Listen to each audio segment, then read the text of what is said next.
Okay, once again, see everybody back, and you've had your coffee break. And for those of you out on television that are rather new to the program, we always like to periodically let it be known we tape 4 programs in succession here on a Wednesday afternoon. And between each half-hour program, we have a coffee break, and the ladies bring in enough refreshments for a log rolling. So we do. We just have a good afternoon, and we'll be out of here about 4:15, 4:30. Okay, we're in Isaiah as yet. We're going to pick up where we left off because I want to especially come in at verse 20 and 21 and the first part of chapter 60 this half hour. And remember now that in spite of all of Israel's sin, God still puts the prospect of glorious things to come, especially that earthly kingdom. Now, as I've said before, and I'll say it again, most of Christendom, churchgoers, Sunday school people, don't have a clue as to this 1,000-year earthly kingdom coming on the earth. And it's going to be primarily the fulfillment of all these promises made to the nation of Israel, that the end result of everything will be this glorious kingdom over which they will be the primary nation. And we'll be looking at that sometime in the next 2 programs. All right, so even though it's depressing to read about all their sin and their unbelief and their wickedness, yet the prospect is still out in front of them of this glory yet to come. All right, chapter 59 now then, verse 18. According to their deeds, that is, their unlawful, their wicked deeds, accordingly he will repay fury to his adversaries, recompense to his enemies. To the islands or the borders of other nations he will repay and recompense. So now verse 19, so shall they fear the name of the Lord from the west, and his glory from the rising of the sun, which is the east, when the enemy shall come in like a flood, which of course is a reference now to the Babylonians. The Spirit of the Lord shall lift up a standard against him. All right, now we'll leap all the way up in verse 20 to Christ's first advent and the Redeemer. And you see that's capitalized, so it's a title, and it simply means the one who will pay the price for Israel's salvation, and that of course is going to be their Messiah. And so the Redeemer shall come to Zion. And never forget, Zion is Jerusalem. Mount Zion is in Jerusalem. Never forget that. So the Redeemer, the Messiah, will come to Zion, and unto them that turn from transgression in Jacob, saith the Lord. All right. Now when Christ came then to the nation at his first advent, just like it's been all the way in their history, how many, percentage-wise, how many, not a definite 5 or 10%, but a small number or a great number, how many responded and believed who he was? Just a small percentage, a few. All right, now let's go up again and see how the Apostle Paul even deals with that phenomena. Again in Romans, chapter 11. It was only a small percentage of Israel that could understand and believe who Jesus of Nazareth really was. And of course it carries over then into Paul's writings here in Romans 11 as he's dealing with the nation of Israel. In Romans chapter 11, let's just jump in at verse 2, honey. Romans 11, verse 2, because here Paul is showing that even from antiquity and up to his present time, as I said last program, things never change. There was a remnant back then. There's a remnant here. There will be a remnant in the end time scenario. All right? Romans 11, verse 2. God hath not cast away his people which he foreknew. Now that flies in the face of a lot of teaching that's going out today, that God was all through with the Jew after 70 AD and that everything promised to Israel has been given to the church. Not according to Romans 11. They have to throw this chapter away. because here it's as plain as day that God has not cast away his people that he knew in his foreknowledge. And now Paul gives a good illustration. Know you not what the Scripture saith of Elijah, and how he maketh intercession to God against Israel, when he said, now watch, if this isn't a true ringer, what we've been reading in Isaiah, even Elijah was already experiencing it. They have killed thy prophets, they have torn down your altars, and I am left alone, and they seek my life. Why were they seeking Elijah's life? Because he was a true man of God, and they didn't like him in their midst. That's been Israel's history. All right, so Paul says, but what saith the answer of God to him, that is, to Elijah? And God said, I have reserved to myself 7,000 men who have not bowed the knee to the image of Baal. Now that was the God in Elijah's day. In Isaiah's day, it was Moloch and some of the others, see? But it's always that same small percentage that did not fall into rank unbelief. Now look at verse 5. Paul writes, even so then at this present time, as he writes, in about 60 AD, just a few years before Rome will come in and destroy the temple and the city. Even so at this present time there is a remnant, that small percentage, see, according to the election of grace.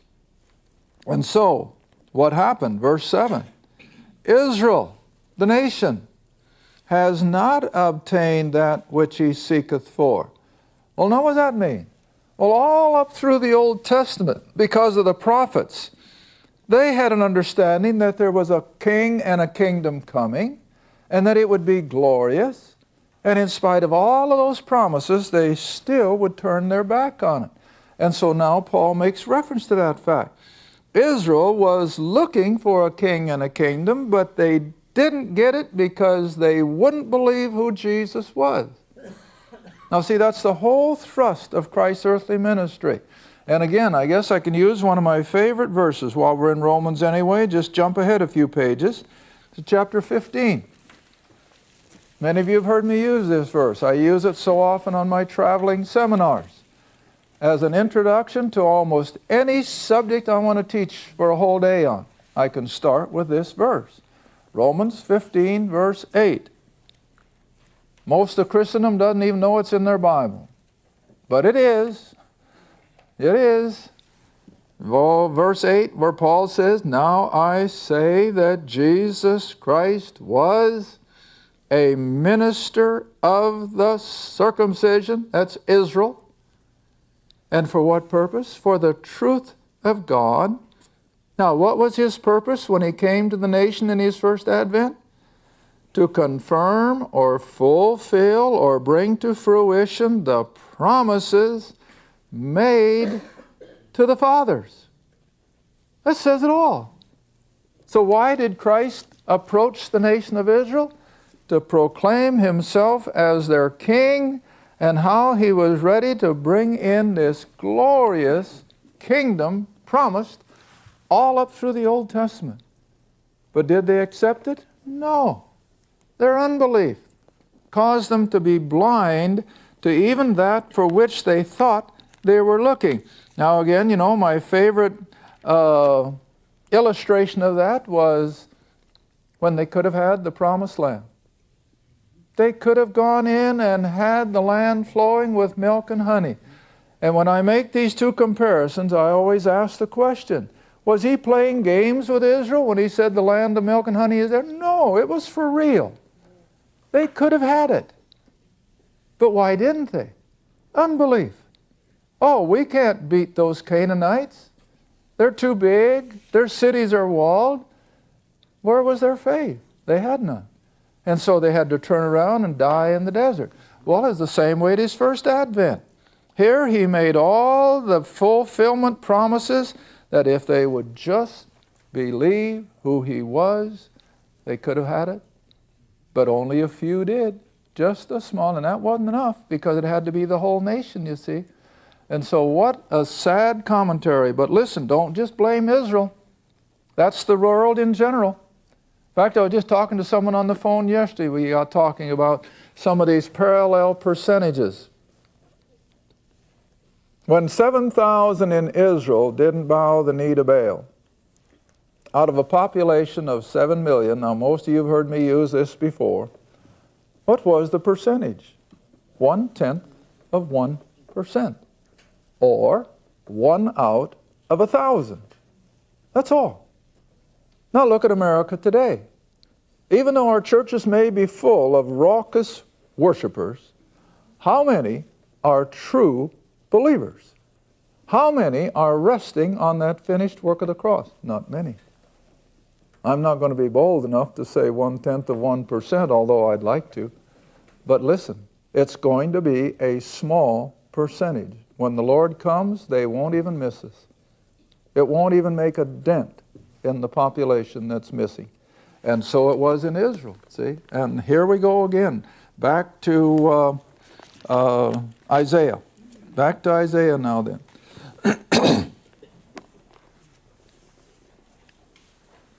Now verse 19. As Isaiah is leaping all the way over the Babylonian invasion, and he's coming all the way up now to his first advent. So shall they fear the name of the Lord from the west, his glory from the east, and when the enemy shall come in like a flood, that of course later was, I think, a reference to Rome, the Spirit of the Lord shall lift up a standard against him. Now then, verse 20, I got behind myself here. The Redeemer shall come to Zion. He's going to come, Isaiah writes, to present himself as the fulfillment of all the Old Testament promises. And it'll only be to those who will turn from transgression, but only a small percentage did, so it wasn't enough. Now verse 21. As for me, this is my covenant with them, that is, believing Israel. My spirit that is upon thee, and my words which I have put in thy mouth shall not depart out of thy mouth, nor out of the mouth of thy seed, nor out of the mouth of thy seed's seed, saith the Lord, from henceforth and forever.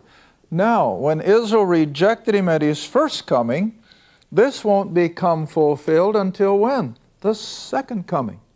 At his second coming now we can expect Israel to come under the fulfillment of what we call the covenant that he makes with Israel. Jeremiah, let's look at it a minute. Jeremiah 31. Jeremiah 31. The new covenant. Not the old covenant of law, but the new covenant which will be ushered in at the advent of the kingdom. Now, of course, when Israel rejected everything at his first coming, this was pushed back 2,000 years, which nothing in Scripture indicates. There's nothing in here to indicate a 2,000-year period between his first advent and his second. It may even be more. We've already come almost to 2,000, according to our calendar anyway. But whatever, it's going to be at his second coming. Jeremiah 31, verse 31. Behold, the days come, saith the Lord, that I will make a new covenant with the house of Israel. Now that has never been made yet, because Israel rejected everything. But when he comes the second time, it will become a reality. Now verse 32. This is what that new covenant is going to be, just like Isaiah foretold in his writing. Not according to the covenant that I made with their fathers in the day that I took them by the hand to bring them out of the land of Egypt. That was the covenant of law. This is going to supersede the Mosaic covenant of law. And he says, which my covenant they broke, although I was like a husband unto them, saith the Lord. He didn't give up on them any more than a husband will on his unfaithful wife. Now verse 33, but this shall be the covenant that I will make with the house of Israel. After those days, that is, after anything intervening, and he finally comes and sets up his kingdom, this is what's going to happen to every Jew that comes into that kingdom experience. I will put my law in their inward parts, I will write it in their hearts, and I will be their God, and they shall be my people. It's going to be an automatic thing. Now verse 34, they shall teach no more every man his neighbor, and every man his brother, saying, Know the Lord, for they shall all know me. See, there won't be any unbelievers to stick out the tongue in the kingdom. They're all going to be of like mind. See? All right? From the least of them to the greatest of them, saith the Lord, for I will forgive their iniquity, and I will remember their sin no more. That's coming. But until that day, Israel is still plagued with all the things that Isaiah is writing about. Okay, let's come back again then to Isaiah where we just left off. And that would be in now chapter 60. Isaiah chapter 60. And this, of course, is a reference first and foremost to his first coming and the following kingdom if Israel would have accepted it. But they didn't, and so now they've been sent into the dispersion. They've been scattered into the nations of the world. They have now been coming back to their ancient homeland in order to be ready for his second coming. That's no accident that the Jews are back in the Holy Land. It's no accident that they have become a nation of people once again, because they have to be there for the coming of their Messiah. All right, but now we're talking about the first advent. Verse 1, Arise, the prophet writes, Shine, for thy light is come. Whose light? Israel. And who's Israel's light? The Messiah, Jesus of Bethlehem and later on of Nazareth. All right, the glory of the Lord is risen upon thee, the nation of Israel. For behold, the darkness, spiritual darkness, shall cover the earth, and gross darkness the people. Israel, even though they had the temple, they had the priesthood, yet it was nothing but a man-made works religion by the time Christ comes, and they are in a spiritual darkness. But that's not going to stop God. The Lord shall arise upon thee, and his glory shall be seen upon thee. And then, if Israel would have been obedient, and if they would have recognized who Jesus was, and the tribulation would have gone by, the king would have set up his kingdom, and then Israel could have been what? Next verse. And the Gentile shall come to thy light. That was their prospect. But they lost it. They lost that opportunity when they rejected their Messiah. And so now there will be no unsaved Gentiles after Christ sets up his kingdom, because that will have totally changed. Now, just to show you how that Christ knew that Israel was going to reject him and that they would have to wait at least a period of time, it never tells us how long, until he would yet return and give them the king the kingdom. Turn with me to Matthew 23. Because all through his earthly ministry, he gives no indication of Israel's rejection. Even though the vast majority were not becoming followers and believers, yet he did not indicate that there would be a break in the time or in the outflow of Old Testament prophecy. Matthew 23, verse 37. Verses that I'm sure you're all acquainted with. Matthew 23, verse 37. Another couple of verses that I just cherish. Oh, Jerusalem, Jerusalem. Can't you hear him? Many of you have seen the painting of Christ sitting on the Mount of Olives, looking out over the city. And this is where I think the painter got the setting. As he sits here and looks out over the city that is now rejecting him out of hand.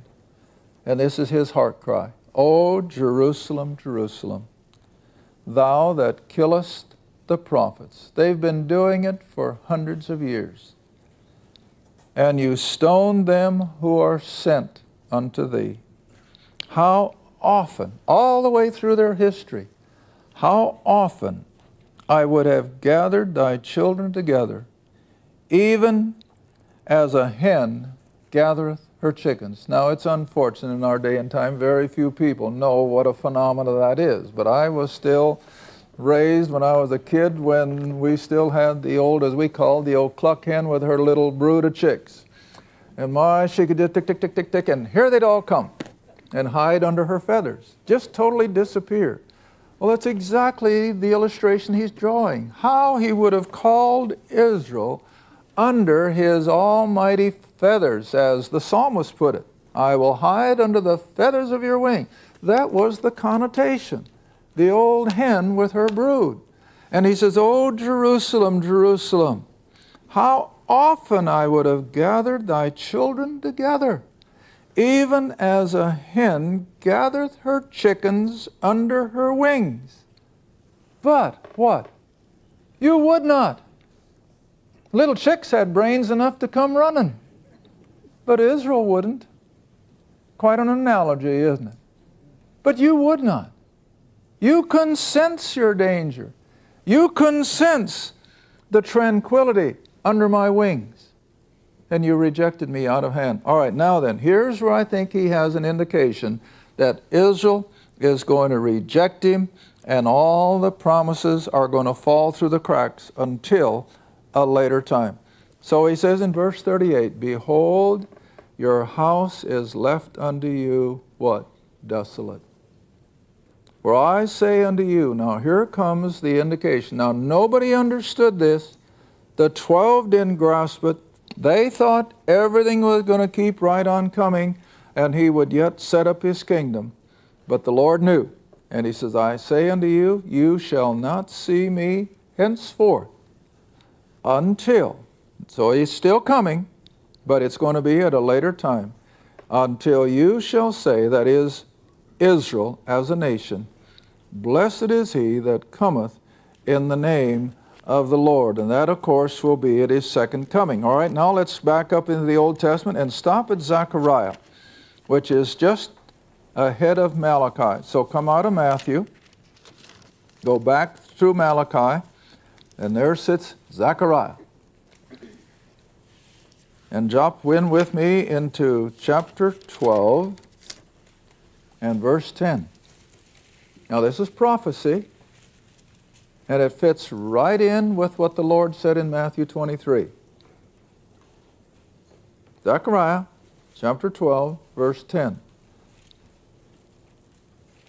And God, speaking through the prophet, says, "I will pour upon the house of David and upon the inhabitants of Jerusalem the spirit of grace and supplication, and they," the nation of Israel now, "they shall look upon me whom they have pierced, and they shall mourn for him as one mourneth for his only son." In other words, when they're reunited. Not a mourning of death and losing that son, but a renewed acquaintance, like Joseph and his brethren wept on one another's neck, not because they were losing, but because they were being reunited.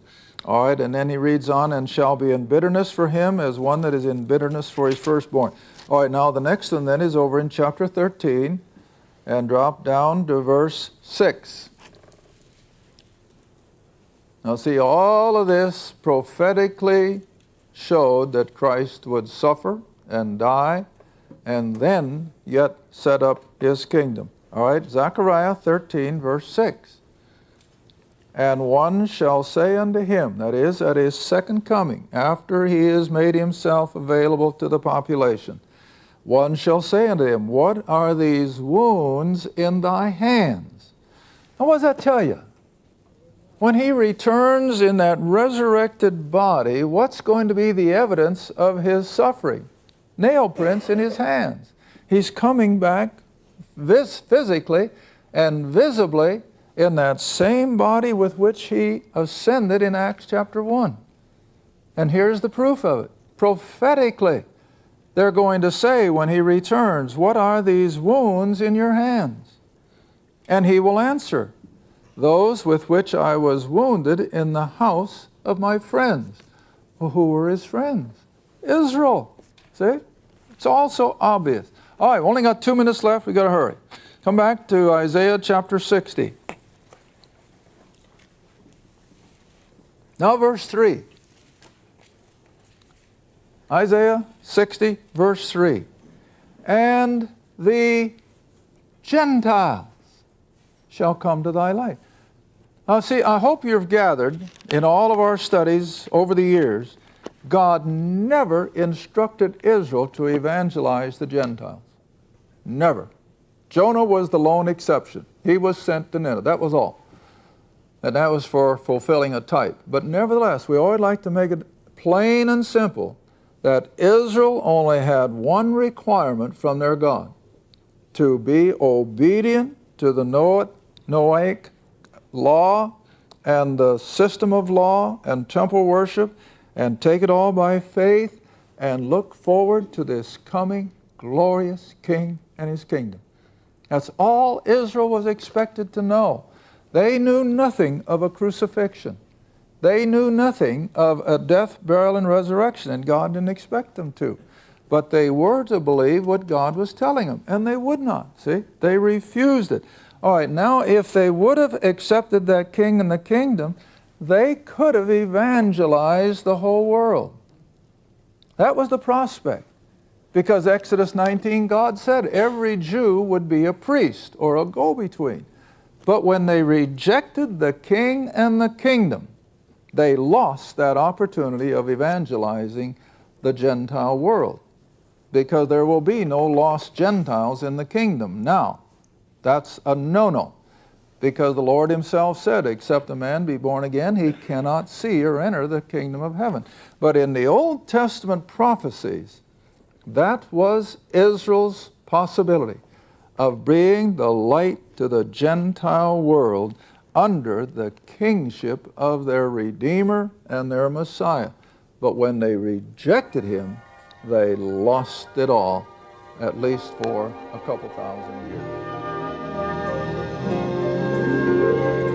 Thank you for watching Through the Bible with Les Feldick.